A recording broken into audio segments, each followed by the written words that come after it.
Topic representation of ഗ്രാഫിനെ നമുക്ക് എങ്ങനെയെല്ലാം റെപ്രസെൻറ്റ് ചെയ്യാം. 3 ടൈപ്സിലാണ് പറഞ്ഞു. Set representation, adjacency matrix, adjacency list. ഇനി സെറ്റ് റെപ്രസെൻറ്റേഷൻ എന്താണെന്ന് പറഞ്ഞുതരാം. ഫസ്റ്റ് വി എന്ന് പറയുന്ന സെറ്റ് ഓഫ് വെർട്ടിസസ് ആണ് ഗ്രാഫിൽ. ഇ എന്ന് പറയുന്ന എഡ്ജാണ്. എഡ്ജ് എന്ന് പറയുന്ന വെർട്ടിസസിൻ്റെ കോമ്പിനേഷൻ ആയിരിക്കും എഡ്ജസ് എന്ന് പറയുന്നത്.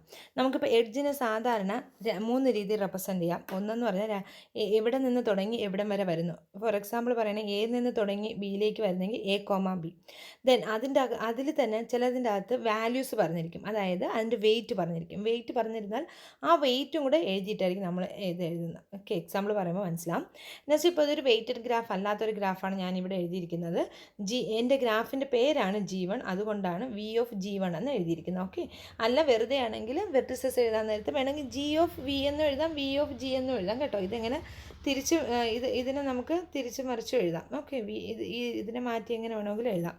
ഇനി ഈ ഗ്രാഫിൻ്റെ അകത്തുള്ള വെർട്ടിസസാണ് പറയുന്ന V1, V2, V3, V4, V5, V6, V7 എങ്ങനെ വേണമെങ്കിലും നമുക്ക് എല്ലാ വെർട്ടിസസും എഴുതണമെന്നേ ഉള്ളൂ. എഡ്ജസ് എന്ന് പറഞ്ഞാൽ എന്താ, V1 നിന്ന് V2 അപ്പോൾ V1, V2, ദെൻ V1 നിന്ന് V3യിലേക്ക് V1, V3, ദെൻ അവിടെ കഴിഞ്ഞു. ദെൻ V2 നിന്ന് V4, V1, V2, V4, V2, V5, then V3, V6, V3, V7. Okay, then ഇനി അടുത്തതെന്ന് പറയുന്നത് അതിൻ്റെ അകത്ത് വരുന്ന ഇനി വാല്യൂസുകൾ വന്നു കഴിഞ്ഞാൽ എങ്ങനെ എഴുതുമെന്നുള്ളതാണ് ഈ പറഞ്ഞിരിക്കുന്നത്. ഇവിടെ എന്ന് പറഞ്ഞാൽ ഇപ്പോൾ വേറൊരു ഗ്രാഫാണ്, അത് ആ ഗ്രാഫിൻ്റെ പേരാണ് G4, അതുകൊണ്ടാണ് ഇവിടെ G4 എന്ന് എഴുതിയ. ABCDE അത്രയേ ഉള്ളൂ. നമുക്ക് ഇതിൻ്റെ അകത്ത് ഓരോന്നിനെ എങ്ങനെ എഴുതാൻ നോക്കുക. എയിൽ നിന്ന് സിയിലേക്ക്, അപ്പം A, C എന്നാണ് എഴുതാനുള്ളത്. വെയിറ്റ് എത്രയാണ് 3, അപ്പോൾ 3, A, C. അടുത്തെന്ന് പറഞ്ഞാൽ പിന്നെ എയിൽ നിന്നുണ്ടോ എന്ന് നോക്കുക. ഇല്ല, വേണമെങ്കിൽ ഈ സിയിൽ നിന്ന് പോകുന്ന എഴുതാം, ഇല്ലെങ്കിൽ എയിലെ ബാക്കിയുള്ളത് എഴുതിയിട്ട് പോവാം, എങ്ങനെ വേണമെങ്കിലും എഴുതാം. ഇതിൻ്റെ ഓർഡർ ഒന്നും ഒരു പ്രശ്നമേ അല്ല കേട്ടോ. അടുത്തതെന്ന് പറഞ്ഞാൽ നമ്മൾ എന്ത് ചെയ്യുന്നു, ബിയിൽ നിന്ന് എയിലേക്ക്, അപ്പോൾ നമ്മൾ എഴുതുമ്പോൾ തിരിച്ചെഴുതാം. ഡയറക്ഷൻ ഉണ്ടെങ്കിൽ നമ്മൾ അതനുസരിച്ച് തന്നെ എഴുതണം. അപ്പോൾ B, A 5, അപ്പോൾ 5 B, A. അടുത്തതെന്ന് പറയുന്നത് ഇത് നമുക്ക് എഴുതിയിട്ട് തന്നെ പോകാൻ വേണം. ഈ C, A 2, C, A. അപ്പോൾ അതിൻ്റെ എയുടെ ഏകദേശം എല്ലാം കഴിഞ്ഞു. ഇനി അടുത്ത് നമുക്ക് വേണമെങ്കിൽ സിയിൽ വന്ന് നോക്കാം. സിയുടെ ഇത് എഴുതി കഴിഞ്ഞല്ലോ. സിയിൽ നിന്ന് പോകുന്നത് വേണമെങ്കിൽ D അല്ലേ. ഇപ്പോൾ 4CD കണ്ടോ. അടുത്ത് ഇവിടെ നിന്ന് വരുന്ന 8DC. അടുത്തത് നമുക്ക് എന്ത് എഴുതാം, 6DB. തുടങ്ങുന്നത് അങ്ങനെ എഴുതാവൂ, തുടക്കുന്നതിൻ്റെ എഴുതാവൂ. അടുത്ത നോക്കി നമുക്ക് 7BD. ദെൻ നെക്സ്റ്റ് 1 എന്ന് പറയുന്ന BCയിലേക്കാണ്, 1BC. ഇങ്ങനെയാണ് നമുക്ക് എഴുതുന്നത്. ഇവിടെ എഫിഷ്യൻസി, മെമ്മറി യൂട്ടിലൈസേഷൻ എല്ലാം എഫിഷ്യൻ്റായിട്ട് നടക്കും. ഈസി ആയിട്ടാണ് റെപ്രസെൻറ്റ് ചെയ്തിരിക്കുന്നത്. കണ്ടോ, നമ്മൾ വെർട്ടിസസിനെ എല്ലാം നോഡായി നമുക്ക് ഇതിനകത്ത് സെറ്റിൻ്റെ അകത്ത് ഓർഡേർഡ് പേഴ്സ് ആയിട്ടായിരിക്കും റെപ്രസെൻറ്റ് ചെയ്തിരിക്കുന്നത്. അതാണ് ഇതിൻ്റെ ഒരു ഇതെന്ന് പറയുന്നത്. പക്ഷേ ഇതിൻ്റെ അകത്ത് നമുക്ക് ഒരിക്കലും പാരലൽ ലൈൻസിനെ, ലൂപ്പിനെ ഒന്നും ചെയ്യാൻ പറ്റത്തില്ല. അതുപോലെ തന്നെ ഗ്രാഫിൻ്റെ അകത്ത് നമുക്ക് എന്തെങ്കിലും മാനിപ്പുലേഷൻ നടത്തി കഴിഞ്ഞാൽ ഈ സെറ്റ് റെപ്രസെൻറ്റേഷൻ വെച്ച് ചെയ്യാൻ പറ്റത്തില്ല. So we have to use another representation known as adjacency matrix representation. ഇവിടെ എന്താ ചെയ്യുന്നതെന്ന് വെച്ചാൽ ഞാൻ ഫസ്റ്റ് ഒരു മെട്രിക്സ് ക്രിയേറ്റ് ചെയ്യും. ഓക്കെ, ആ മെട്രിക്സ് എന്ന് പറയുമ്പോൾ ആ മെട്രിക്സിന് ഇതിൻ്റെ അകത്ത് എത്ര വെർട്ടിസസ് ഉണ്ടോ അത്രയും തന്നെ റോസും കോളംസും കാണും. ഓക്കെ, അതായത് ഇപ്പോൾ ഇതിൻ്റെ അകത്ത് n വെർട്ടിസസ് ഉണ്ടെങ്കിൽ n × n ആയിരിക്കും അതിൻ്റെ ഓർഡർ എന്ന് പറയുന്നത്. ഇവിടെ നമുക്ക് എത്ര വെർട്ടിസസ് ഉണ്ട്, 4. അപ്പോൾ 4 റോസും കാണും, 4 കോളംസും കാണും. 4 × 4 ആയിരിക്കും. അപ്പോൾ എങ്ങനെ എഴുതാം, V1, V2, V3, V4. ഇതേപോലെ V1, V2, V3, V4. നമുക്ക് വേണമെങ്കിൽ 0, 1, 2, 3 എന്നോ 1, 2, 3 എന്നോ എങ്ങനെ വേണമെങ്കിൽ കൊടുക്കാം. അടുത്ത് നമ്മൾ എന്താ ചെയ്യുന്നതെന്ന് പറഞ്ഞാൽ ഈ നമ്മൾ അതിനെങ്ങനെ എഴുതിയെന്ന് കേട്ടോ. നമുക്ക് ഇതേപോലെ V1, V2, V3, V4 എന്ന് എഴുതി ഇവിടെ നമ്മൾ രണ്ടിടത്തും എഴുതിയിട്ട് മെട്രിക്സ് ക്രിയേറ്റ് ചെയ്യാൻ പോകണം. V1-ൽ നിന്ന് V1-ലേക്ക് ലൂപ്പ് ഉണ്ടോ, അതായത് V1-ൽ നിന്ന് V1-ലേക്ക് ഒരു കണക്ഷൻ ഉണ്ടോ ഇല്ലാത്തതുകൊണ്ട് 0 കൊടുത്ത്. ഇനി V1-ൽ നിന്ന് V2-ലേക്ക് ഉണ്ട്, സോ 1 കൊടുത്തു. V1-ൽ നിന്ന് V3-ലേക്ക് ഉണ്ടോ, ഇല്ല, 0. V1-ൽ നിന്ന് V4-ലോട്ടുണ്ടോ, ഇല്ല, തിരിച്ചേ ഉള്ളൂ, സോ ഇതും 0. ദെൻ V2-ൽ നിന്ന് V1-ലേക്ക് ഉണ്ടോ, V2-ൽ നിന്ന് V1-ലേക്ക് ഇല്ല, 0. ദെൻ V2-ൽ നിന്ന് V2-ലേക്ക് ഉണ്ടോ, ഇല്ല, അപ്പോൾ അതും 0. സെൽഫ് ലൂപ്പ് ഇല്ലെങ്കിൽ ഡയഗണൽസ് എല്ലാം 0s ആയിരിക്കും. ഓക്കെ, ദെൻ അടുത്തതെന്ന് പറയുന്നത് V2-ൽ നിന്ന് V3-ലേക്ക് 1 ഉണ്ട്, V2-ൽ നിന്ന് V4-ലേക്ക് there is no node, so it is 0. Okay, then V3, V4 ഇങ്ങനെ ഫുള്ളിനെ ഇങ്ങനെ ഒരു മെട്രിക്സിൽ റെപ്രസെൻറ്റ് ചെയ്താൽ അതിനാണ് അഡ്ജസൻസി മെട്രിക്സ് റെപ്രസെൻറ്റേഷൻ എന്ന് പറയുന്നത്. ഇനി അടുത്തത് ഒരു സിമ്പിൾ വേറൊരു ഗ്രാഫ് തന്നിട്ടുണ്ട്, അതിൻ്റെ അഡ്ജസൻസി മെട്രിക്സസ് ആണ് എഴുതിയിരിക്കുന്നത്. ഈ ഗ്രാഫിൻ്റെ അകത്ത് എത്ര കാണും, നമുക്ക് 5 ആണ്. അപ്പോൾ 5 × 5 25 ആണ്. ഓക്കെ, അപ്പോൾ 25നെ റെപ്രസെൻറ്റ് ചെയ്യണം. അതിൻ്റെ അഡ്ജസൻസി മെട്രിക്സസ് ആയിട്ടാണ് ഇതാണ് എഴുതിയിരിക്കുന്നത്. സാധാരണ മെട്രിക്സസ് എഴുതുന്ന സമയത്ത് നമുക്ക് അതിൻ്റെ അകത്തുള്ള ഈ വിയും ഇത് നമ്മൾ എഴുതാതെ ബാക്കി എഴുതുന്നതിനാണ് മെട്രിക്സ് എന്ന് പറയുന്നത്. ഇതിൻ്റെ മെട്രിക്സ് ഫോമിൽ റെപ്രസെൻ്റ് ചെയ്തിരിക്കുന്നതാണ് ഈ ഗ്രാഫ്. ഇതൊന്ന് ചെയ്ത് നോക്കിയിട്ട് ഫിഗർ മാത്രം വരച്ചിട്ട് നോട്ടിലൊന്ന് എഴുതി നോക്കുക. അപ്പോൾ ഇതിൻ്റെ ഒരു പ്രത്യേകത, ഇതിൻ്റെ വേറൊരു പ്രത്യേകത വരാം. ഇപ്പം ഞാൻ നേരത്തെ എഴുതിയപ്പോൾ ഡയറക്ഷൻ ഉണ്ടായിരുന്നു, ഇതിൻ്റെ ഡയറക്ഷൻ ഇല്ലാണ്ടോ. V1 നിന്ന് V2ലേക്ക്, V1 നിന്ന് V2ലേക്കും എഡ്ജുണ്ട്, അതുപോലെ തന്നെ V2 നിന്ന് എഴുതുമ്പോൾ V1ലേക്കും വരും. ഓക്കെ, ഇതിനെ രണ്ടായിട്ട് എഴുതും കേട്ടോ, ഇതിനെ രണ്ട് രീതിയിലും എഴുതാം. അതായത് V1 നിന്ന് V2ലേക്ക് ഉണ്ടോ, V1 നിന്ന് V2ലേക്ക് ഉണ്ട്. അതുപോലെ V2 നിന്ന് ശരിക്കും നമ്മൾ നേരത്തെ എഴുതി വെച്ചിട്ടാണ് ഡയറക്ഷൻ ഉണ്ടായിരുന്നെങ്കിൽ V2 നിന്ന് V1ലേക്ക് വരില്ല. പക്ഷേ ഇവിടെ V2 നിന്ന് എന്തിലേക്കും വരും, V1ലേക്കും 1 എഴുതും, രണ്ട് ഡയറക്ഷനിലോട്ട് എഴുതും. ഓക്കെ, അപ്പോൾ ഡ്യൂപ്ലിക്കേഷൻസ് വരാൻ ചാൻസ് ഉണ്ടായിരിക്കും അതിൻ്റെ അകത്ത്. ഇനി ഡയറക്റ്റ് ഗ്രാഫ് ആണെങ്കിൽ അത്രയും പ്രശ്നങ്ങൾ വരത്തില്ല, ഡയറക്ഷൻ നോക്കി മാത്രമേ എഴുതത്തുള്ളൂ. മറ്റതിൻ്റെ തന്നെ ഡയറക്റ്റ് ഗ്രാഫാണ് ഈ കാണിച്ചിരിക്കുന്നത്. ഇതും കൂടെ ഒന്ന് എഴുതി നോക്കുക, ഡൗട്ട് ഉണ്ടെങ്കിൽ ചോദിക്കുക. ഇനി വെയ്റ്റഡ് ഗ്രാഫാണ് നമ്മൾ എഴുതുന്നതെങ്കിൽ നമ്മൾ ഈ 1 1 1 1 എന്ന് പറഞ്ഞാൽ അവിടെ എഡ്ജ് ഉണ്ടെന്നേ ഉള്ളൂ അല്ലേ. അപ്പോൾ അതിന് പകരം ആ എഡ്ജിൻ്റെ വാല്യൂസും കൂടെ എഴുതുന്നതിനെയാണ് എന്താ വെയ്റ്റഡ് ഗ്രാഫിൻ്റെ അകത്ത് പറയുന്നത്. V1 നിന്ന് V1ലേക്ക് ഒന്നുമില്ല, സോ 0 എഴുതി. V1 നിന്ന് V2ലേക്ക് ഉണ്ട് ഇല്ലേ, ഞാൻ വരച്ച് കഴിഞ്ഞാൽ കുളമാവും, അതുകൊണ്ട് ഞാൻ അധികം വരയ്ക്കാത്ത. V1 നിന്ന് V2ലേക്ക് 5, അപ്പോൾ V1 നിന്ന് V2യിലോട്ട് അവിടെ 5 എന്ന് എഴുതും. 1 എന്ന് എഴുതുന്നതിന് വരും 5 എന്ന് എഴുതി. കണ്ടോ, V2 നിന്ന് V3യിലേക്ക് നോക്കിയേ, V2 നിന്ന് V3യിലേക്ക്, അപ്പോൾ V2 V3 വരുന്നിടത്ത് 9 എഴുതും. അങ്ങനെ ഇതുള്ളിടത്തെല്ലാം വാല്യൂസ് എഴുതും. ആ വാല്യൂസ് എഴുതുന്നതിന് ഈ മെട്രിക്സാണ് ഈ മെട്രിക്സ് റെപ്രസെൻ്റ് ചെയ്തിരിക്കുന്നത്. ഓക്കെ, ഇതാണ് വെയ്റ്റഡ് ഗ്രാഫ്, വെയ്റ്റഡ് മെട്രിക്സ് എന്ന് പറഞ്ഞാൽ. ഇതിൻ്റെ ഒരു അഡ്വാൻറ്റേജ് എന്ന് പറഞ്ഞാൽ നമുക്ക് എല്ലാത്തിലോട്ടും കണക്റ്റഡ് ഉണ്ടെങ്കിൽ ഇത് എഴുതുന്നത് നല്ല ഈസിയാണ്. പക്ഷേ ഒരു സ്പേഴ്സ് മെട്രിക്സിൻ്റെ കണ്ടീഷൻ വരുമ്പോഴത്തേക്ക് ഈ രീതിയിൽ നമുക്ക് എഴുതുന്നത് ഡിഫിക്കൽട്ടിയാണ്. ഇനി അടുത്ത ലിങ്ക്ഡ് റെപ്രസെൻറ്റേഷൻ. ലിങ്ക്ഡ് റെപ്രസെൻറ്റേഷൻ്റെ അകത്താണെങ്കിൽ നമുക്കൊരു നോഡ് കാണും, നോഡിൻ്റെ ലേബലും കാണും, അഡ്ജസൻസി ലിസ്റ്റും കാണും. ഇതുവഴിയായിരിക്കും നമ്മൾ റെപ്രസെൻ്റ് ചെയ്യുന്ന. എക്സാമ്പിൾ പറയുമ്പോൾ മനസ്സിലാവും. നോൺ വെയ്റ്റഡ് ഗ്രാഫിന് ആണെങ്കിൽ നമുക്ക് എന്ത് വേണ്ട, അതിൻ്റെ വെയിറ്റ് റെപ്രസെൻ്റ് ചെയ്യേണ്ട, സോ ഇത് മാത്രം മതി. വെയ്റ്റഡ് ഗ്രാഫിനാണെങ്കിൽ ഒരെണ്ണം കൂടെ എക്സ്ട്രാ വരും, വെയിറ്റ് എന്ന് പറഞ്ഞാൽ ഒരെണ്ണം കൂടെ. ഇത് ഏതിലോട്ടാണ് നെക്സ്റ്റ് പോകുന്നത്, ഇനി നെക്സ്റ്റ് പോകാനുള്ള ഏത് ലിസ്റ്റിലോട്ടാണ് ആരോ കൊടുക്കാൻ വേണ്ടി ഇത് ആ നോഡിൻ്റെ ലേബൽ, ഇത് അതിൻ്റെ വെയിറ്റ്. ഓക്കെ, ഇനി അടുത്ത ലിങ്ക്ഡ് ലിസ്റ്റ് റെപ്രസെൻറ്റേഷൻ എങ്ങനെയെന്നുള്ളതാണ് പറയുന്നത്. ഇവിടെ ഒരു എക്സാമ്പിൾ പറഞ്ഞിരിക്കുകയാണ്. നമുക്കുണ്ടായിരിക്കുന്ന വെർട്ടിസസിനെ എല്ലാം നമ്മൾ ഇവിടെ ഇങ്ങനെ എടുത്തെഴുതും, V1 V2. ഇപ്പോൾ ഇതാണ് എൻ്റെ ഗ്രാഫെങ്കിൽ ഇത് ട്രീയും ആണ് ഗ്രാഫും ആണ് കേട്ടോ. ഗ്രാഫിൻ്റെ പ്രത്യേകത അതൊരു ട്രീ തന്നെയാണ്. ട്രീ എല്ലാം ഗ്രാഫ് ആവില്ല, എല്ലാ ഗ്രാഫും ട്രീ ആവത്തില്ല, പക്ഷേ ട്രീ എല്ലാം ഗ്രാഫാണ്. ഓക്കെ, എല്ലാ ഗ്രാഫും ട്രീ അല്ല, പക്ഷേ എല്ലാ ട്രീയും ഗ്രാഫാണ്. അത് ശ്രദ്ധിച്ചോണേ. ഇപ്പോൾ ഇതൊരു ട്രീ ആണ്. അപ്പോൾ ട്രീക്കകത്തുള്ള വെർട്ടിസസ് എല്ലാം നമ്മൾ എഴുതി, V1 V2 അങ്ങനെ V7 വരെ എഴുതി. ആ ഓരോ വെർട്ടിസസിൽ നിന്ന് നമ്മളൊരു നോഡ് കണക്ട് ചെയ്തിരിക്കുകയാണ്. ഇനി ഈ നോഡ് പറഞ്ഞിരിക്കണം V1 നിന്ന് എങ്ങോട്ടെങ്കിലും കണക്ഷൻ ഉണ്ടോ? ഉണ്ട്. എവിടെയുണ്ട്? V2യിലോട്ടുണ്ട്, V3യിലോട്ടുണ്ട്. അപ്പോൾ ആദ്യം നമ്മൾ എഴുതുന്നു V1 നിന്ന് V2യിലേക്ക്, V2യിൽ നിന്ന് V3, V1 നിന്ന് ഒരു സെക്കൻഡ്. ഓക്കെ, ഇതിൻ്റെ അകത്ത് പറഞ്ഞിരിക്കുന്നതെന്ന് പറഞ്ഞാൽ V1 നിന്ന് എങ്ങോട്ടൊക്കെ കണക്ട് ചെയ്യുന്നു, യൂസിങ് ലിങ്ക് ലിസ്റ്റ് വെച്ചാണ് ചെയ്യുന്നത്. അപ്പോൾ ഇവിടെ നിങ്ങൾ നോക്കി, V1 നിന്ന് എന്ത് കണക്ട് ചെയ്തിട്ടുണ്ട്, V2യിലോട്ട് കണക്ട് ചെയ്തിട്ടുണ്ട്. V1 നിന്ന് V2യിലോട്ട് കണക്ട് ചെയ്തിട്ടുണ്ട്. അപ്പോൾ നമുക്ക് V1 നിന്ന് V2. ഇനി അടുത്ത V1 നിന്ന് എങ്ങോട്ട് കണക്ട് ചെയ്തിട്ടുണ്ട്, V3. അപ്പോൾ V3 ഉണ്ട്. ഇനി V1 നിന്ന് കണക്ട് ചെയ്തിട്ടുണ്ടോ? ഉണ്ടായിരുന്നെങ്കിൽ ഇവിടെ ആരും ഇട്ട് എഴുതിയത്, ഇല്ലെങ്കിൽ അവിടെ നള്ള. അതിനാണ് അവരിങ്ങനെ ഒരു ഇത് സിമ്പിൾ വെച്ചിരുന്നത്. അതിനെ നള്ളെന്ന് എഴുതിയാലും കുഴപ്പമില്ല, ഇങ്ങനെ വരച്ചിട്ടാലും കുഴപ്പമില്ല. അടുത്ത V2 നോക്കിയേ. V2 വരുമ്പോഴത്തേക്കോ, V2യിൽ നിന്ന് ഇതിപ്പോൾ ഡയറക്റ്റ് ഗ്രാഫ് അല്ലാത്തതുകൊണ്ട് തിരിച്ചും പോവാം. V2യിൽ നിന്ന് V1ലേക്കുണ്ട്, V2യിൽ നിന്ന് V4 ഉണ്ട്, V2യിൽ നിന്ന് V5 ഉണ്ട്. ഇനിയോ V2യിലുണ്ടോ? ഇല്ല. ആ 3 എണ്ണത്തിനെ വരച്ചിട്ട് തീരുമ്പം അവിടെ നമ്മൾ നള്ളായിട്ട് കൊടുക്കും. V3യും സെയിം തന്നെ. നോക്ക്, V4 നോക്കിയാൽ മനസ്സിലാവും. V4ൽ നിന്ന് എങ്ങോട്ടെങ്കിലും ഉണ്ടോ? V2യിലോട്ട് മാത്രമേ ഉള്ളൂ. അപ്പോൾ V4ൽ നിന്ന് V2 വരച്ചിട്ട് അവിടെ നള്ളാക്കും. ഇനി ഇല്ലെങ്കിൽ അങ്ങനെ ഒരു ഐസൊലേറ്റഡ് നോഡ് അങ്ങനെ കാണത്തില്ല, ഏതെങ്കിലും ഒരു നോഡിലോട്ട് കണക്റ്റ് ആകും. ഐസൊലേറ്റഡ് നോഡാണെങ്കിൽ അവിടെ വെച്ച് അങ്ങനെ നള്ളായിട്ട് കൊടുക്കും. ഇതാണ് ലിങ്ക്ഡ് ലിസ്റ്റ് റെപ്രസെൻറ്റേഷൻ. ഒരു ഗ്രാഫിൻ്റെ ലിങ്ക് ചെയ്ത് നമ്മൾ പോയിരിക്കും.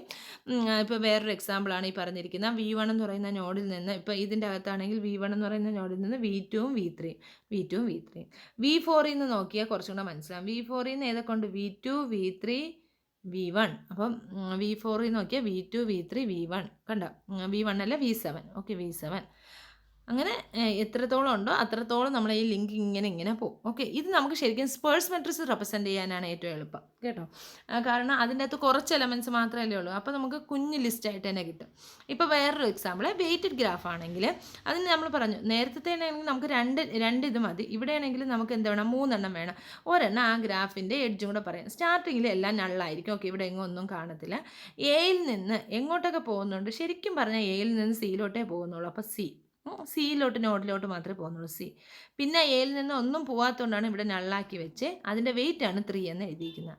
അടുത്ത ബിയിൽ നിന്ന് എങ്ങോട്ടെല്ലാം പോകുന്നുണ്ട്, സിയിലോട്ട് പോകുന്നുണ്ട്, എയിലോട്ട് പോകുന്നുണ്ട്, ഡിയിലോട്ട്. അപ്പോൾ ബിയിൽ നിന്ന് 3 നോഡ് വരും. ഏതൊക്കെയാ? C, D, A. ഇനി സിയിലോട്ട് പോകുന്ന വെയിറ്റ് എത്രയാ? സിയിലോട്ട് പോകുന്ന വെയിറ്റ് 1. അപ്പോൾ 1 എഴുതി. അടുത്ത് നമുക്ക് എങ്ങോട്ട് പോകുന്നുണ്ട്? ഡിയിലോട്ട് പോകുന്നു. വെയിറ്റ് എത്ര? 7. അതും എഴുതി. അടുത്ത് എങ്ങോട്ട് പോകുന്നുണ്ട്? 5ലോട്ട് പോകുന്നുണ്ട് അല്ലേ? എയിലോട്ട് പോകുന്നുണ്ട്. വെയിറ്റ് എത്ര? 5. അതും എഴുതി. തീർന്നുകൊണ്ട് നൾ സെറ്റ് എഴുതി. ഇങ്ങനെയാണ് വെയ്റ്റഡ് ഗ്രാഫിൻ്റെ അകത്ത് എഴുതുന്നത്. പിന്നെ നമ്മൾ അഡ്ജസൻസി മെട്രിക്സും തമ്മിലുള്ള ലിസ്റ്റ് ആണെങ്കിൽ ലിസ്റ്റായിട്ട് ലിങ്ക് ലിസ്റ്റ് വെച്ചിട്ടായിരിക്കും നമ്മൾ എഴുതുന്നത്. മെട്രിക്സ് ആണെങ്കിൽ മെട്രിക്സ് റെപ്രസെൻറ്റേഷൻ വെച്ചിട്ടായിരിക്കും. മെട്രിക്സ് ആണെങ്കിൽ നമുക്ക് അതിൻ്റെ അകത്ത് ഉണ്ടായിരിക്കുന്ന സ്പേസ് എന്ന് പറയുന്നത് ഓഫ് n ഇൻറ്റു n. അതായത് നമുക്ക് എത്ര മെട്രിക്സസ് ഉണ്ടോ അത്രയും തന്നെ ആയിരിക്കും അതിൻ്റെ സൈസ്. അതുകൊണ്ട് തന്നെ നമുക്ക് എഴുതാം n² ആയിരിക്കും അതിൻ്റെ കോംപ്ലക്സിറ്റി എന്ന് പറയാം. ഇതിൻ്റെ അകത്താണെങ്കിൽ അങ്ങനെ അല്ല. അതിൻ്റെ അകത്തുള്ള കോംപ്ലക്സിറ്റി എന്ന് പറയുന്നത് n+2e. അതായത് എത്ര വെർട്ടിസസ് ഉണ്ടോ +2e ആയിരിക്കും അതിൻ്റെ കോംപ്ലക്സിറ്റി. 2e വരാൻ കാരണം എന്ന് വെച്ചാൽ ഈ അൺഡയറക്റ്റ് ഗ്രാഫിലാകുമ്പോൾ 2 പ്രാവശ്യം എഡ്ജസ് വരുന്നുണ്ട്. അതുകൊണ്ടാണ് 2e വരുന്നത്. ഓക്കെ, അപ്പോൾ ഇതാണ് അതിൻ്റെ ഡിഫറൻസ് പറയുന്നത്. നമുക്ക് കുറച്ചും കൂടി എളുപ്പത്തിൽ ലുക്ക് ചെയ്യാൻ പറ്റുന്ന എല്ലാം മെട്രിക്സ് ആയിരിക്കും. പക്ഷേ അതെന്ന് പറയുന്നത് സാധാരണ ഡെൻസിൻ്റെ കേസസിൽ വരുമ്പോഴായിരിക്കും എല്ലാ കോളത്തിലും വരും. സ്പേഴ്സ് മെട്രിക്സ് ആണെങ്കിൽ കുറച്ച് സ്ഥലം, അപ്പോൾ ഒരുപാട് നോൺ സീറോസ് വരുമ്പോൾ നമുക്ക് ഒരുപാട് മെമ്മറി ലോസ് ആകും. അങ്ങനെ വരുന്ന സമയത്താണ് ലിങ്ക് ലിസ്റ്റ് ആകുമ്പോൾ നമുക്ക് ആവശ്യത്തിനുള്ള മെമ്മറി എടുത്താൽ മതി, ആവശ്യമില്ലെങ്കിൽ വേണ്ട. ഓക്കെ, അതാണ് ഇവിടെ പറയുന്നത്. സ്പേഴ്സ് മെട്രിക്സിൻ്റെ കാര്യത്തിലാണ് നമ്മൾ അഡ്ജസൻസി ലിസ്റ്റ് നമ്മൾ യൂസ് ചെയ്യുന്നത്. മറ്റേ മെട്രിക്സസ് തന്നെ റിപ്രസെൻറ്റ് ചെയ്യുന്നത്. അടുത്തതെന്ന് വെച്ചാൽ ഗ്രാഫ് ട്രാവേഴ്സലാണ്. നമ്മൾ ട്രീ ട്രാവേഴ്സലിൻ്റെ അകത്ത് 3 ടൈപ്പ് പഠിച്ചായിരുന്നു. In order, post order, pre order എന്നൊക്കെ പറഞ്ഞിട്ട് ട്രീയെ എങ്ങനെയെല്ലാം ട്രാവേഴ്സ് ചെയ്യാം. അതിൻ്റെ ഇൻ ഓർഡറിൽ വരാം, പോസ്റ്റ് ഓർഡറിൽ ആദ്യം ആര് വരണം, നോഡ് വരണോ, പിന്നെ ചൈൽഡ് വരണോ എന്നൊക്കെ റെപ്രസെൻറ്റ് ചെയ്യുന്നതിനാണ് ട്രാവേഴ്സൽ എന്ന് പറഞ്ഞത്. പക്ഷേ ഇവിടെയാണെങ്കിൽ നമുക്കൊരു പാരൻറ്റ് ചൈൽഡ് റിലേഷൻഷിപ്പ് അല്ല.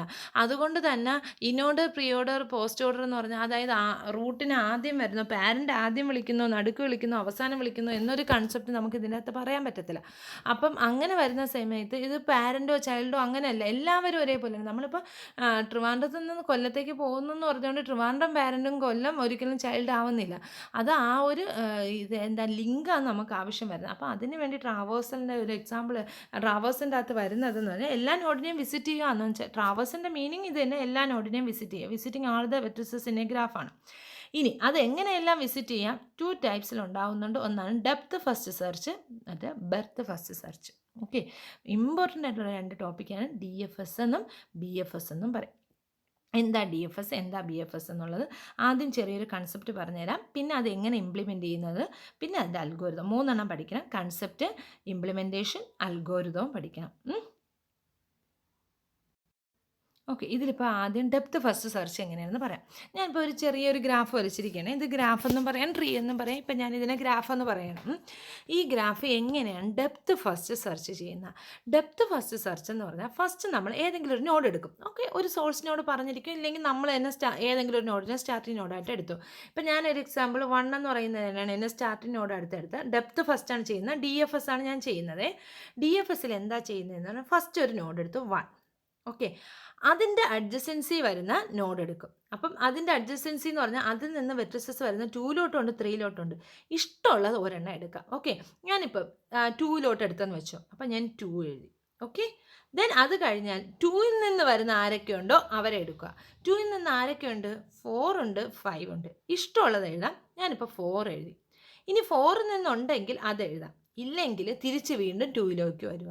ഇനി 2ൽ നിന്ന് വേറെ ഉണ്ടോ നോക്കുക. ഉണ്ട്, 5 ഉണ്ടെങ്കിൽ 5 എഴുതുക. ദെൻ അത് കഴിഞ്ഞ് 5ൽ നിന്നുണ്ടെങ്കിൽ അങ്ങോട്ട് പോവുക, ഇല്ലെങ്കിൽ തിരിച്ച് വീണ്ടും 2ലേക്ക് വന്നു. എന്നിട്ട് എന്ത് ചെയ്യുക? തിരിച്ച് വീണ്ടും 2-ലെല്ലാം കംപ്ലീറ്റ് ആയിക്കഴിഞ്ഞാൽ 1-ലേക്ക് വരിക. ഇനി 1-ലത് കംപ്ലീറ്റ് ചെയ്യാനുണ്ടോ? 1-ൽ നിന്ന് ആകെ 2-ലോട്ട് പോകുന്ന ഈ സൈഡ് 2-ലോട്ട് മാത്രം വരുന്നേ നോക്കുള്ളൂ. ഇനി 1-ൽ നിന്ന് ഉണ്ടോ? ഉണ്ട്. ഏതുണ്ട്? 3 ഉണ്ട്. ഉടനെ നമ്മൾ 3 എഴുതി. ഞാൻ സ്പേസ് ഇല്ലാത്തതുകൊണ്ട് ഇനി ഇപ്പുറത്തോട്ടാണ് എഴുതുന്നത്. നിങ്ങൾ എഴുതുമ്പോൾ നിരത്തി എഴുതി പോവുക. ദെൻ 3-ൽ നിന്ന് ഇനി അടുത്ത പോകുന്നുണ്ടോ? ഉണ്ട്. മോർ ദാൻ 1 കാണാൻ ചില സമയത്ത് 1 ഉള്ളൂ. അങ്ങനെയാണെങ്കിൽ അത് എഴുതും. 6 എഴുതി. ദെൻ അത് കഴിഞ്ഞ് 6-ൽ നിന്ന് പോകുന്നുണ്ടോ? ഉണ്ട്. 7 എഴുതി. ഓക്കെ. ഇനി 7-ൽ നിന്ന് പോകുന്നുണ്ടോ? ഇല്ല. തിരിച്ചു വരിക. നോക്കുമ്പോൾ 6 എഴുതിയിട്ടുണ്ട് എഴുതണ്ട, 3 എഴുതിയിട്ടുണ്ട് എഴുതണ്ട, 1 എഴുതിയിട്ടുണ്ടോ എഴുതണ്ട. ഇങ്ങനെയായി എല്ലാ നോഡിനെയും നമ്മൾ വിസിറ്റ് ചെയ്യുകയും ചെയ്തു. നമ്മൾ ഡെപ്ത് ഫസ്റ്റ് ആദ്യം അതിൽ നിന്ന് ഒരെണ്ണം വന്നാൽ അവിടെ ഉള്ളതെല്ലാം ആ ഡെപ്ത് കംപ്ലീറ്റ് ചെയ്തിട്ടേ എന്ത് ചെയ്യുന്നുള്ളൂ, നമ്മൾ തിരിച്ചു വന്ന് നോക്കുന്നുള്ളൂ. ഇതാണ് DFS. ഡെപ്തിനെ ഫസ്റ്റ് സെർച്ച് ചെയ്ത് കണ്ടുപിടിക്കും. ഇനി അടുത്തത് BFS പറയാം. ബെർത്തിനെ ഫസ്റ്റ് സെർച്ച് ചെയ്ത് കണ്ടെത്തുക. BFS അതിൻ്റെ ഒരു എക്സാമ്പിൾ പറഞ്ഞുതരാമേ. BFSൻ്റെ അകത്താണെങ്കിൽ നമ്മൾ എന്താ ചെയ്യുന്നതെന്ന് പറഞ്ഞാൽ BFS പറഞ്ഞുതരാം. BFSൻ്റെ അകത്ത് ഫസ്റ്റ് ചെയ്യുന്നത് ഈ നേരത്തെ വരച്ച തന്നെ ഗ്രാഫ്. ഓക്കെ. ഇപ്പോൾ ഇതിൻ്റെ അകത്തുള്ള DFS ആണ് ഞാനിവിടെ താഴെ എഴുതിയിരിക്കുന്നത്. കണ്ടോ? DFS എഴുതി. ഇനി അടുത്ത് ഇതിൻ്റെ അകത്തുള്ള BFS എഴുതാം. Breadth first search. BFS means ബെർത്തിനെ ഫസ്റ്റ് സെർച്ച് ചെയ്യുക. എങ്ങനെ ബെർത്ത് ഫസ്റ്റ് സെർച്ച് ചെയ്യുക വെച്ചാൽ ഫസ്റ്റ് നമുക്കൊരു നോഡ് എടുക്കും. എക്സാമ്പിൾ 1 തന്നെ എടുത്തു. 1-ൽ നിന്ന് അഡ്ജസൻസി, അതായത് 1-ൻ്റെ അടുത്ത് വരുന്ന എല്ലാ നോഡ്സും നമ്മൾ എഴുതുക. അതായത് 1-ൽ നിന്ന് പോകുന്ന ഏതൊക്കെ ഉണ്ട്? 2ഉം 3 ഉണ്ടെങ്കിൽ 2ഉം 3 എഴുതുക. മനസ്സിലായോ? അപ്പോൾ 1-ൽ നിന്ന് 2ഉം 3 എഴുതി. അടുത്തത് 2-ൽ നിന്ന് പോകുന്നത് ആരൊക്കെയുണ്ടോ അതെല്ലാം എഴുതുക. അടുത്ത 2-ൽ നിന്ന് ആരൊക്കെയുണ്ട്? 4ഉം 5ഉം. അപ്പോൾ 4ഉം 5ഉം എഴുതിയിട്ട് ബാക്കി എഴുതിയാൽ മതി. 4ഉം 5ഉം. പിന്നെ അവിടെ നിന്ന് അടുത്ത എന്ത് ചെയ്യും? ഈ 4നെയും 5നെയും നോക്കത്തില്ല. 1 നോക്കി 1-ൽ നിന്ന് എഴുതുന്ന 2 പേരെയും നമ്മൾ എഴുതി. എന്നിട്ട് എന്ത് ചെയ്യുന്നു? ഇനി ഇതിലുണ്ടെങ്കിൽ അതും എഴുതും. ഇല്ലെങ്കിൽ അടുത്ത നമ്മൾ നോഡ് എടുത്ത് ആദ്യം ഇരിക്കുന്ന ആരാണ്? 2ൻ്റെ വരുന്ന ഏതെല്ലാം ഉണ്ട് അവരെല്ലാം എഴുതും. 2-ൽ നിന്ന് ആരൊക്കെ ഉണ്ട്? 4ഉം 5ഉം ഉണ്ടെങ്കിൽ 4ഉം 5ഉം എഴുതി തീർത്തതിന് ശേഷം അടുത്ത ആരെഴുതും? 3-ൽ നിന്നുള്ളതുണ്ടോ നോക്കും. 3-ൽ നിന്ന് ആരൊക്കെ ഉണ്ട്? 6 ഉണ്ട്. അപ്പോൾ 6 എഴുതി. 6 എഴുതിയിട്ട് പിന്നെ എന്ത് ചെയ്യും? ഈ സ്ഥലവും തീർന്നു അല്ലേ? ഇനി അടുത്ത എന്താ വരേണ്ടത്? അപ്പോൾ 3-ൽ നിന്ന് വരുന്ന എല്ലാവരും എഴുതി. അടുത്ത ഞാൻ എന്ത് ചെയ്യും? 4-ൽ നിന്ന് ആരെങ്കിലും ഉണ്ടോ എന്ന് നോക്കും. ഉണ്ടെങ്കിൽ അത് എഴുതും. ഇല്ലെങ്കിൽ എഴുതണ്ട. 5-ൽ നിന്നുണ്ടോ? ഇല്ല. ഉണ്ടെങ്കിൽ എഴുതും. ദെൻ അടുത്ത നമ്മൾ 6 എടുക്കും. 6-ൽ നിന്നുണ്ടോ? ഉണ്ട്. അപ്പോൾ 7 എഴുതും. അപ്പോൾ ഇവിടെ എഴുതുന്ന 1 2 3 4 5 6 7 ഇതാണ് BFS. DFS എന്ന് വെച്ചാൽ ഡെപ്തിനെ ആദ്യം സെർച്ച് ചെയ്യും. ഡെപ്തിനെ ഫസ്റ്റ് സെർച്ച് ചെയ്തിട്ട് ചെയ്യുന്ന. ഇവിടെ എന്ന് വെച്ചാൽ ബെർത്തിനെ ഫസ്റ്റ് സെർച്ച് ചെയ്യും. അതായത് 1-ൽ നിന്ന് പോകുന്ന എല്ലാവരെയും എഴുതും. എഴുതിയിട്ട് അടുത്ത് അതിൽ നിന്ന് പോകുന്നവർ. മറ്റതാണെങ്കിൽ പോകുന്ന എല്ലാവരെയും എഴുതിയിട്ട് മാത്രമേ ചെയ്യത്തുള്ളൂ. ബെർത്ത് ഫസ്റ്റും ഡെപ്ത് ഫസ്റ്റും ഭയങ്കര ഇമ്പോർട്ടൻ്റ് ആണ്. ഇനി അത് ഇംപ്ലിമെൻറ്റ് ചെയ്യുന്നത് എങ്ങനെയെന്നുണ്ട്. ഒരു കാര്യം പറഞ്ഞുതരാം. ഡെപ്ത് ഫസ്റ്റിൻ്റെ അതായത് നമ്മൾ സാധാരണ DFS എന്നും BFS എന്നും ഇനി പറഞ്ഞു പോകത്തുള്ളൂ. ഡെപ്തിനെ ഫസ്റ്റ് സെർച്ച് ചെയ്യുക, മറ്റേതാണെങ്കിൽ ബെർത്തിനെ ഫസ്റ്റ് സെർച്ച് ചെയ്യുക. ഈ ഡെപ്തിനെ ഫസ്റ്റ് സെർച്ച് ചെയ്യാൻ വേണ്ടി നമ്മൾ യൂസ് ചെയ്യുന്ന ഡേറ്റ സ്ട്രക്ചറാണ് സ്റ്റാക്ക്. ഇത് കണ്ടിട്ട് സ്റ്റാക്ക് എന്ന് തോന്നുന്നില്ലേ? ഇനി അടുത്ത ബെർത്തിനെ ഫസ്റ്റ് സെർച്ച് ചെയ്യുമ്പോൾ നമ്മൾ യൂസ് ചെയ്യുന്ന ഡേറ്റ സ്ട്രക്ചറാണ് നമ്മുടെ Q എന്ന് പറയുന്ന ഡേറ്റ സ്ട്രക്ചറിലായിരിക്കും നമ്മൾ ബെർത്ത് സെർച്ച് ചെയ്യുന്ന. ഡെപ്ത് ഫസ്റ്റ് സെർച്ചാണ് DFS ആണ് ചെയ്യുന്നത്. രണ്ടിൻ്റെ അൽഗോരിതം പഠിക്കാനുണ്ട്. ഈ സ്റ്റാക്കിൽ വേണം ഇനി നമ്മൾ ഇംപ്ലിമെൻറ്റ് ചെയ്യാനുള്ളത്. അത് നമുക്ക് പഠിക്കാനുണ്ട്. അത് രണ്ടും കൂടെ നെക്സ്റ്റ് വീഡിയോയിൽ പറഞ്ഞുതരാം. ഫസ്റ്റ് കൺസെപ്റ്റ് പഠിച്ചു വെച്ചിരിക്കുക. എക്സാം വേണമെങ്കിൽ ഈ ഒരു അൽഗോരിതം പറഞ്ഞുതരാം. ഈ ഡെപ്ത് ഫസ്റ്റ് സെർച്ചിലാണെങ്കിൽ ഫസ്റ്റ് നമ്മൾ ചെയ്യാനുള്ളത് ഫസ്റ്റ് ഒരെണ്ണം പറഞ്ഞുതരാമേ. ഫസ്റ്റ് നമ്മൾ ഇതിൻ്റെ അകത്ത് എന്തായിരിക്കും ചെയ്യുന്നത്? പഴയതുപോലെ തന്നെ V1 എന്ന് പറയുന്ന ഫസ്റ്റ് നോഡ് എടുത്തു. V1നെ ഞാൻ സ്റ്റാക്കിലേക്ക് പുഷ് ചെയ്തു. ഓക്കെ. പഴയത് നമ്മൾ മറ്റേതനുസരിച്ചാണെങ്കിൽ എഴുതുന്നത് എങ്ങനെയെന്ന് പറഞ്ഞേ. ആദ്യം V1 എടുക്കും അല്ലേ? V1 എഴുതിയിട്ട് അടുത്ത് നമ്മൾ എന്താ ചെയ്യുന്ന? V1ൽ നിന്ന് പോകുന്നത് രണ്ടുപേരുണ്ട്. V4 എടുക്കാം, V2 എടുക്കാം. ഞാനിപ്പോൾ V2 എടുത്താൽ V2 എഴുതി. V4 എഴുതോ? ഇല്ല. V2ൽ നിന്ന് പോകുന്ന ആരാണോ V6 ഉണ്ട്, V3 ഉണ്ട്. ഞാനിപ്പോൾ V6 എടുത്താൽ V6 എഴുതി. ഇനി എനിക്ക് V6ൽ നിന്ന് പോകുന്നുണ്ടോ? ഇല്ല. അവിടെ വെച്ച് സ്റ്റോപ്പ് ചെയ്ത് തിരിച്ചു വന്നു. V2ൽ നിന്ന് V6 എഴുതി. അതേപോലെ V2ൽ നിന്ന് ആരും ഉണ്ടായിരുന്നു? V3 ഉണ്ടായിരുന്നു. ഞാൻ V3 എഴുതി. ഇനി V3ൽ നിന്ന് എങ്ങോട്ടെങ്കിലും പോകുന്നുണ്ടോ? ഉണ്ട്. V5. അപ്പോൾ ഞാൻ V5 എഴുതി. V5ൽ നിന്ന് തിരിച്ചു പോകുന്നുണ്ടോ? ഇല്ല. അതുകൊണ്ട് ഞാൻ തിരിച്ചിവിടെ വന്നു. V3യിൽ ഒന്നേ ഉള്ളൂ. വേറെ ഉണ്ടായിരുന്നെങ്കിൽ അതെല്ലാം എഴുതിയിട്ട് തിരിച്ച് മേളിലോട്ട് പോകും. V3യിൽ നിന്ന് വേറെ എന്തെങ്കിലും ഉണ്ടോ? ദാണ്ട ഇവിടെ ഉണ്ട്, പക്ഷേ ഇത് ആൾറെഡി എഴുതി കഴിഞ്ഞു, ആൾറെഡി വിസിറ്റ് ചെയ്ത നോഡാ V6, അതുകൊണ്ട് നമ്മൾ അത് എഴുതില്ല. ദെൻ V3 നിന്ന് നേരെ V2. V2ൽ നിന്ന് ആരൊക്കെ ഉണ്ട്? V3യും V6 രണ്ടും നമ്മൾ വിസിറ്റ് ചെയ്തായതുകൊണ്ട് ഇനി എഴുതത്തില്ല. തിരിച്ച് വീണ്ടും V1. V1ൽ നിന്ന് ആരൊക്കെ ഉണ്ട്? V2ഉം V4ഉം. V2 നമ്മൾ ആൾറെഡി വിസിറ്റ് ചെയ്തു, V4 ഇനി വിസിറ്റ് ചെയ്യണം. V4 വിസിറ്റ് ചെയ്തു. അടുത്ത V4ൽ നിന്ന് V3യും V5ഉം ഉണ്ട്. V3 ആൾറെഡി ഇവിടെ വിസിറ്റഡ് ആണ്, സോ എഴുതത്തില്ല. Then V5 V5 എഴുതോ? ഇല്ല, V5 എഴുതത്തില്ല. അപ്പം നമുക്ക് ഇങ്ങനെയായിരിക്കും ഇതിൻ്റെ DFS കിട്ടുന്ന കറസ്പോണ്ടിങ് BFS. ഇത് സ്റ്റാക്ക് വെച്ച് എങ്ങനെ ഇംപ്ലിമെൻറ്റ് ചെയ്യുന്നതെന്നുള്ളത് ജസ്റ്റ് ഒന്ന് പറഞ്ഞു തരാം. ഫസ്റ്റ് ഞാൻ V എന്ന് പറയുന്ന ഒരു നോഡ് എടുക്കുന്നു, അതിനെ സ്റ്റാക്കിലേക്ക് പുഷ് ചെയ്യും ഫസ്റ്റ് വരുന്നതിന്. അത് കഴിഞ്ഞതിന് ശേഷം ഞാൻ അതിൻ്റെ അകത്തുള്ള അഡ്ജസൻസി വെർട്ടിസസ് എല്ലാം എടുക്കുന്നതിന് മുമ്പ് ഈ V1 അങ്ങ് പോപ്പ് ചെയ്ത്, അതായത് അതിനെ വിസിറ്റ് ചെയ്തു എന്നാണ് മീനിങ്. ഉടനെ നമ്മൾ ഔട്ട്പുട്ടിൽ കണ്ടോ ഇവിടെ കൊടുത്തു, V1 എന്ന് പറഞ്ഞ് കൊടുത്തു. ഇനി അടുത്ത എന്ത് ചെയ്യുമെന്ന് പറഞ്ഞാൽ അതിൻ്റെ അൺലിസ്റ്റഡ് ആയിട്ടുള്ള അഡ്ജസൻസി വെർട്ടിസസ് നമ്മൾ സ്റ്റാക്കിലേക്ക് പുഷ് ചെയ്യും. അതിൻ്റെ അടുത്ത് ആരാണുള്ളത്? V4 ഉണ്ട്, V2 ഉണ്ട്. ഞാൻ ഇപ്പോൾ V4നെ പുഷ് ചെയ്താൽ V4 എഴുതി, V2 എഴുതി. ഓക്കെ, ഇനി എല്ലാം നമ്മൾ അഡ്ജസൻസി എല്ലാത്തിനെയും പുഷ് ചെയ്തതിന് ശേഷം നമ്മൾ എന്ത് ചെയ്യുന്നു? V2 എന്ന് പറയുന്ന നോഡിനെ എടുക്കും. ഓക്കെ, V2 ഉണ്ട്, V4 ഉണ്ട്, ഇഷ്ടത്തിന് ഏത് വേണമെങ്കിലും എടുക്കാം. ഞാനിപ്പോൾ V2 ആണ് എടുത്തത്. V2 എടുത്തു കഴിഞ്ഞാൽ ഞാൻ V2നെ വിസിറ്റ് ചെയ്ത ഉടനെ V2നെ എഴുതി. V2നെ അത് ഔട്ട്പുട്ടിൽ എഴുതി. കണ്ടോ, ഔട്ട്പുട്ട് താഴെ വന്നുണ്ടോ ചുമന്നതിൽ? V2 എഴുതി കഴിഞ്ഞാൽ അടുത്ത V2ൽ നിന്നുള്ളത് ആരൊക്കെയാണോ അവരെല്ലാം സ്റ്റാക്കിലേക്ക് പുഷ് ചെയ്തു, V3യും V6. ഞാൻ അടുത്തത് എന്ത് ചെയ്യുന്നു? V6 എടുത്ത് പുറത്തെഴുതി. ഓക്കെ, V6 കിട്ടി. അടുത്ത ഞാൻ എന്ത് ചെയ്യുന്നു? തിരിച്ച് വന്നു, V3 എടുത്തെഴുതി. Okay, V3 എടുത്തെഴുതി. അപ്പോൾ V2 കംപ്ലീറ്റ് ആയി. ഇനി അവിടെ അൺവിസിറ്റഡ് ഒന്നുമില്ല, V6ൽ നിന്ന് ഒന്നും പോകാനില്ലാത്തതുകൊണ്ട് നമ്മൾ നേരെ തിരിച്ച് വരുന്നുണ്ട്. ദെൻ അടുത്ത നമ്മൾ എന്ത് ചെയ്യുന്നു? V3 എടുത്തെഴുതി. അടുത്ത V2ൽ നിന്ന് നമ്മൾ തിരിച്ച് പോവും. V3യിൽ നിന്ന് പോകുന്ന സമയത്ത് ആരുണ്ട്? V5 ഉണ്ട്. ഉടനെ V5 നമ്മൾ എഴുതി. ദെൻ അടുത്ത് നമ്മൾ V5 സ്റ്റാക്കിൽ നിന്ന് പുഷ് ചെയ്ത് നേരെ ഔട്ട്പുട്ടിലേക്ക് V5 എഴുതി. കണ്ടോ, V5 വന്നു. ദെൻ തിരിച്ച് നമ്മൾ മോളിൽ പോയി. ഇനി നമുക്ക് വിസിറ്റ് ചെയ്യാനുള്ളത് V4 ഉള്ളൂ. സ്റ്റാക്കിലുള്ളത് മാത്രം വിസിറ്റ് ചെയ്താൽ മതി. V5ൻ്റെ ഇനി ഒന്നുമില്ല. V5ൽ നിന്ന് അഡ്ജസൻസി ഇല്ലാത്തതുകൊണ്ട് സ്റ്റാക്കിലേക്ക് പുഷ് ചെയ്തില്ല. ഉണ്ടായിരുന്നെങ്കിൽ അത് പുഷ് ചെയ്തില്ല. നേരെ പോകുന്നു, V4നെ എടുക്കുന്നു. V4നെ സ്റ്റാക്കിൽ നിന്ന് പോപ്പ് ചെയ്ത് നമ്മൾ തിരിച്ച് ഔട്ട്പുട്ടിൽ എഴുതിയിട്ട് V4ൽ നിന്ന് വരുന്നത് നോക്കുമ്പോൾ V3യും V5 ആണ്, അത് ആൾറെഡി എഴുതിയിട്ടുണ്ട്. ഇനി അൺവിസിറ്റഡ് നോട്ട്സ് ഇതിലില്ല. സോ അൺവിസിറ്റഡ് നോട്ട്സ് ഇല്ലാത്തതുകൊണ്ട് എന്ത് ചെയ്യുന്നു? empty എന്നിട്ട് ഇതായിരിക്കും നമ്മളതിൻ്റെ എന്തെന്ന് പറയുന്നത്? BFS എന്ന് അതിൻ്റെ DFS എന്ന് പറയുന്നത്. സെയിമിൻ്റെ തന്നെ BFS എഴുതിക്കുന്നതാണ്. നോക്കിക്കേ, നിങ്ങൾ ഇതൊന്ന് ഈ ഗ്രാഫ് വരച്ചിട്ട് ഇതൊന്ന് ചെക്ക് ചെയ്ത് നോക്കുക കേട്ടോ. ഇത് കറക്റ്റ് ആണോ എന്ന് നിങ്ങൾ എഴുതി നോക്കണം. ഇതിൻ്റെ BFS ആണ്. Okay, thank you all.